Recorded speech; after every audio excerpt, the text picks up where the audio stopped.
ମୁଁ ସର୍ବପ୍ରଥମେ ମୋ ନେତା ତଥା ବିଜୁ ଜନତା ଦଳ ନେତା 4.5 କୋଟି ଓଡ଼ିଆଙ୍କ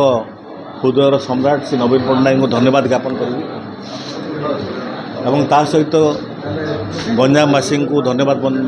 କରିବି ଏବଂ ଏଥିସହିତ ଆମର ସମସ୍ତ ନେତୃବର୍ଗ ଗଞ୍ଜାମ ଜିଲ୍ଲାର ସିନିୟର ନେତୃବର୍ଗ ଏବଂ ତା ସହିତ ସମସ୍ତ ଯୁବ ଛାତ୍ର ଏବଂ ମହିଳା ସଂଗଠନର ନେତା ନେତ୍ରୀମାନଙ୍କୁ ସମସ୍ତଙ୍କର ସହମତି କ୍ରମେ ଏବଂ ସମସ୍ତଙ୍କ ସହଯୋଗରେ ଆଜି ନବୀନ ବାବୁ ମୋତେ ମନୋନୀତ କରିଛନ୍ତି ଏବଂ ମୋ ଉପରେ ଆସ୍ଥା ପ୍ରକଟ କରିଛନ୍ତି ଏବଂ ନିଶ୍ଚିତ ଭାବେ ନବୀନ ବାବୁ ଯେଉଁ କଥା କହନ୍ତି ଆମେ ସେ କଥାକୁ ନିର୍ଦ୍ଦେଶକୁ ମାନି ଚଳି ଆସିଛୁ ଏବଂ ଆମେ ସମସ୍ତଙ୍କର ମିଳିତ ଉଦ୍ୟମରେ ଗଞ୍ଜାମ ଜିଲ୍ଲା ଆମେ ଯେଉଁଭଳି ଭାବେ ପୂର୍ବରୁ କାର୍ଯ୍ୟ କରି ଆସିଛୁ ଏବଂ ଗଞ୍ଜାମ ଜିଲ୍ଲା ସଦାବେଳେ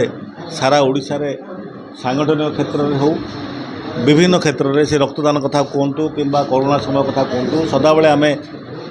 ଆମ ଟିମ୍ ପାଇଁ ଆମେ ସବୁବେଳେ ଉଦାହରଣ ସୃଷ୍ଟି କରିପାରିଛୁ ଏବଂ ସେହି ବିଶ୍ୱାସ ମୋର ରହିଛି ନବୀନ ବାବୁଙ୍କ ନେତୃତ୍ୱରେ